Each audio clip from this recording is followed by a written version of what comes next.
Hello मेरे प्यारे students, आज हम लोग बात करने वाले हैं लुसेंट के top 10 GK GS question series का पार्ट 2 में। और इससे पहले हम लोग पार्ट 1 कंप्लीट कर चुके हैं। तो चलिए शुरू करते हैं। पार्ट 2 का पहला क्वेश्चन है, जो पदार्थ ठोस से सीधे गैस में बदल जाता है उसे क्या कहते हैं। तो जो पदार्थ ठोस से सीधे गैस में बदल जाता है उसे ऊर्ध्व गमन कहते हैं। तो चलिए इसमें हम थोड़ा सा आपको बताना चाहते हैं कि पदार्थ की 3 अवस्थाएं होती है, जैसा कि आप लोग जानते हैं, सॉलिड, लिक्विड, गैस। तो सॉलिड से लिक्विड, लिक्विड से गैस, यानी सॉलिड यानी ठोस, ठोस से द्रव और द्रव से गैस। तो जब कोई पदार्थ ठोस से डायरेक्ट गैस में, या फिर आप कह सकते हैं गैस से डायरेक्ट ठोस में जाता, तो इस प्रोसेस को कहा जाता है, इस प्रक्रिया को कहा जाता है सब्लिमेशन। याद रखिएगा, बहुत ही इम्पोर्टेंट है, बहुत बहुत इम्पोर्टेंट है, याद रखिएगा।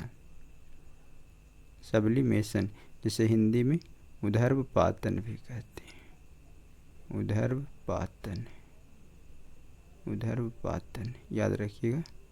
हिंदी में ऊर्ध्वपातन और इंग्लिश में सब्लिमेशन कहते हैं। चलिए अब हम लोग चलते हैं नेक्स्ट क्वेश्चन पे। और हमारा नेक्स्ट क्वेश्चन है, पृथ्वी का एकमात्र प्राकृतिक उपग्रह कौन सा है। पृथ्वी का एकमात्र प्राकृतिक उपग्रह लोग चांद को कहते हैं। किसे कहते हैं? चांद को। चलिए हम लोग चलते हैं नेक्स्ट क्वेश्चन पे। और हमारा नेक्स्ट क्वेश्चन है, which of the following is SI unit of force. निम्नलिखित में से कौन बल का एसआई मात्रक होता है। तो जैसे कि आप देख रहे हैं, option number A Newton, option number B joule, option number C watt और ऑप्शन नंबर डी पास्कल। तो हमारा करेक्ट आंसर हो जाएगा ऑप्शन नंबर ए। तो हम बताते हैं आपको कि ऑप्शन नंबर बी जो जूल है, जो एसआई मात्रक है कार्य का, याद रखिएगा, कार्य का एसआई मात्रक, या फिर ऊर्जा का एसआई मात्रक, याद रखिएगा, ऊर्जा का एसआई मात्रक, कार्य या फिर ऊर्जा का एसआई मात्रक। और वाट जो है शक्ति का, या फिर जिसे अंग्रेजी में पावर कहते हैं, पावर या फिर शक्ति का एसआई मात्रक। और पास्कल जो हो जाएगा दाब का एसआई मात्रक, पास्कल होता है, दाब का एसआई मात्रक पास्कल। चलिए हम लोग चलते हैं नेक्स्ट क्वेश्चन पे। और हमारा नेक्स्ट क्वेश्चन है कि भारत का प्रथम नागरिक कौन होता है। तो भारत का प्रथम नागरिक राष्ट्रपति को कहा जाता है। तो option number B is the correct answer. Next question है, शरीर में रक्त के थक्के बनने में कौन सा तत्व मदद करता है। जैसे ऑप्शन देख रहे हैं, option number A iodine, B calcium, option number C लोहा और ऑप्शन नंबर डी सोडियम। तो हमारा करेक्ट आंसर हो जाएगा option number B calcium. Calcium है जो रक्त को थक्का जमने में मदद करता है। तो एक क्वेश्चन और हम इससे पूछना चाहते हैं, यदि आप आंसर जानते हैं तो आंसर कमेंट बॉक्स में दीजिएगा, कि रक्त के थक्का जमने में कौन सा विटामिन मदद करता है, यानी किस विटामिन के कारण रक्त थक्का जमता है। क्रस्ट, पृथ्वी में 3 परत होती है, क्रस्ट, मेंटल, कोर। याद रखिए, क्रस्ट, मेंटल, कोर। तो क्रस्ट जो है आउट है, आउटसाइड, याद रखिएगा, आउटसाइड। मेंटल मिडिल में, बीच वाला है, मिडिल में बीच वाला, बीच वाले को मेंटल कहते हैं। और सबसे अंदर वाले के इनर लेयर को, यानी सबसे अंदर वाले को कोर कहा जाता है। चलिए हम लोग चलते हैं नेक्स्ट क्वेश्चन पे। और हमारा नेक्स्ट क्वेश्चन है, विद्युत धारा की इकाई क्या है। जैसे कि ऑप्शन में देख रहे हैं, option number A volt, option number B ampere, option number C ohm, option number D watt. तो हमारा करेक्ट आंसर हो जाएगा यहाँ से ऑप्शन नंबर ए एम्पियर। चलिए हम आपको बताते हैं, वोल्ट विभव का एसआई मात्रक होता है, जिसे अंग्रेजी में वोल्टेज कहते हैं। वोल्टेज का एसआई मात्रक वोल्ट होता है, जिसे हिंदी में विभव कहते हैं। और ओम जो है प्रतिरोध का SI मात्रक होता है, जिसे इंग्लिश में रेजिस्टेंस और हिंदी में प्रतिरोध कहते हैं। हिंदी में प्रतिरोध और अंग्रेजी में रेजिस्टेंस कहते हैं। और वाट जो है SI मात्रक है शक्ति का, शक्ति का, जिसे पावर भी कहते हैं और हिंदी में क्या कहते हैं, शक्ति कहते हैं, हिंदी में शक्ति। और ये हो जाएगा विभव का SI मात्रक, विभव का SI मात्रक है। चलिए चारों ऑप्शन आपको क्लियर हुआ होगा, तो लोग चलते हैं नेक्स्ट क्वेश्चन पे। और हमारा नेक्स्ट क्वेश्चन है, मनुष्यों के लिए श्वसन में कौन सी गैस आवश्यक होती है? तो मनुष्यों को श्वसन के लिए ऑक्सीजन गैस आवश्यक होती है। तो अब हम लोग चलते हैं नेक्स्ट क्वेश्चन पे। और हमारा नेक्स्ट क्वेश्चन है, ध्वनि किस माध्यम में सबसे तेज गति से चलती है? तो ध्वनि सबसे तेज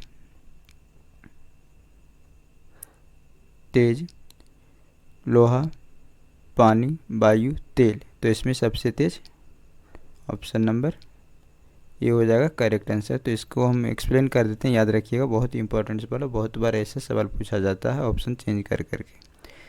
जैसा कि जानते हैं कि पदार्थ की 3 अवस्थाएं होती है, ठोस,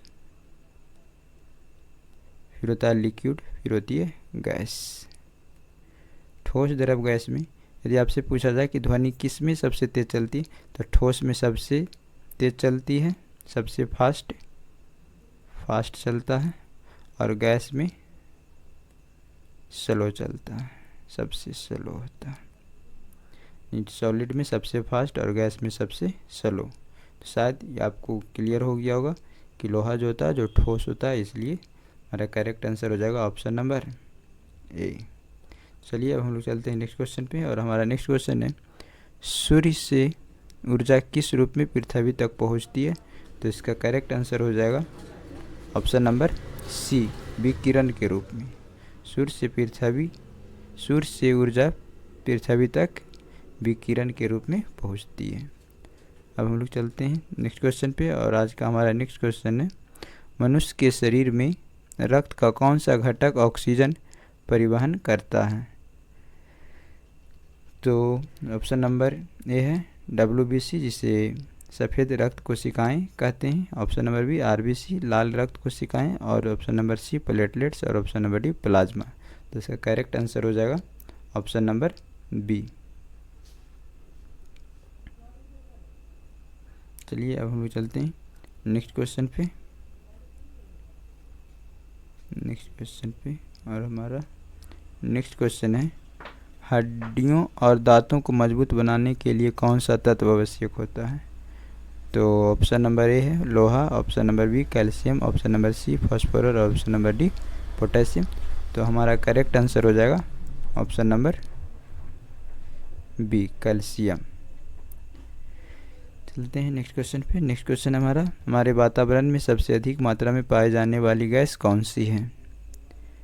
तो हमारे वातावरण में सबसे अधिक मात्रा में पाई जाने वाली गैस नाइट्रोजन है। याद रखिएगा, परसेंटेज यदि पूछा जाए तो नाइट्रोजन 78% याद रखिएगा। और यदि ऑक्सीजन पूछा जाए तो याद रखिएगा 21% या 20 पॉइंट समथिंग भी देता है, कुछ याद रखिएगा, ये लगभग में 21 कहिएगा। और कार्बन डाइऑक्साइड 0.03%, बाकी जो बचा उसमें अन्य गैस होती है। तो शायद आपको क्लियर हो गया होगा। अब हम लोग चलते हैं नेक्स्ट क्वेश्चन पे। और हमारा आज का नेक्स्ट क्वेश्चन है, मानव शरीर में पाचन क्रिया में सहायता करने वाला एंजाइम कौन सा है?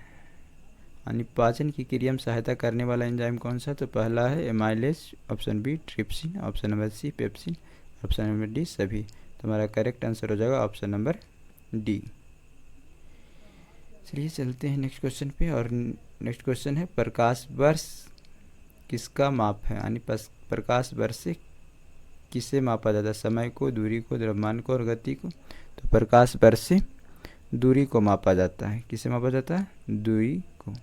और हम आपको बताते हैं प्रकाश वर्ष का परिभाषा पूछेगा आपसे कि प्रकाश वर्ष किसे कहते हैं। तो आपको बताना है कि प्रकाश द्वारा एक वर्ष में तय की गई दूरी को प्रकाश वर्ष कहते हैं। चलिए चलते हैं नेक्स्ट क्वेश्चन पे। और आज का हमारा नेक्स्ट क्वेश्चन है, ध्वनि की गति किस माध्यम में सबसे अधिक होती है? तो हम आपको पिछले क्वेश्चन में एक्सप्लेन कर चुके हैं कि ध्वनि सबसे अधिक ठोस में और सबसे कम गैस में चलती है। तो यहाँ डायरेक्ट देखिए दिया गया ठोस, द्रव, गैस और निर्वात। तो हमारा करेक्ट आंसर हो जाएगा ऑप्शन नंबर ए। चलिए हम लोग चलते हैं नेक्स्ट क्वेश्चन पे। और नेक्स्ट क्वेश्चन है, दूध में प्राकृतिक रूप से कौन सा शर्करा पाई जाती है? दूध में कौन सा शर्करा का मतलब शुगर पाई जाती है?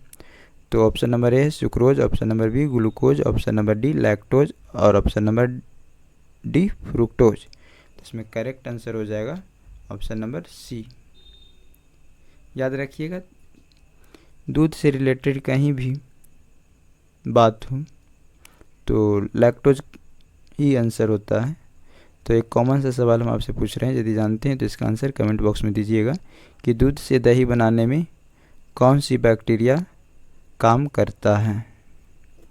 चलिए ठीक, अब हम लोग चलते हैं नेक्स्ट क्वेश्चन पे। और नेक्स्ट क्वेश्चन है, मानव शरीर में कुल कितनी हड्डियां होती है? बहुत ही आसान सवाल है। इसका करेक्ट आंसर हो जाएगा ऑप्शन नंबर बी 206 हड्डियाँ। और नेक्स्ट क्वेश्चन पे चलते हैं, पानी का रासायनिक सूत्र क्या है? जैसा कि ऑप्शन में देख रहे हैं H2O, CO2, O2 and H2SO4। तो इसका करेक्ट आंसर हो जाएगा ऑप्शन नंबर ए। और H2SO4 को कहा जाता है सल्फ्यूरिक अम्ल। सल्फ्यूरिक अम्ल कहते हैं, इसे क्या कहते हैं? सल्फ्यूरिक अम्ल कहते हैं। याद रखिएगा, पूछा जाएगा, डायरेक्ट पूछा जाता है सवाल कि सल्फ्यूरिक अम्ल का सूत्र क्या है? तो सल्फ्यूरिक अम्ल का सूत्र H2SO4। चलिए मेरे प्यारे स्टूडेंट्स, आज का क्वेश्चन पूरा हुआ और हम लोग फिर अगला सीरीज में मिलेंगे। और आपको वीडियो कैसा लगा? यदि अच्छा लगा, वीडियो पसंद आया तो कमेंट बॉक्स में ज़रूर अपना कमेंट दें और चैनल को लाइक, सब्सक्राइब एंड शेयर ज़रूर से ज़रूर कर दें, ताकि हमें भी सपोर्ट मिले और इस तरह का वीडियो आगे भी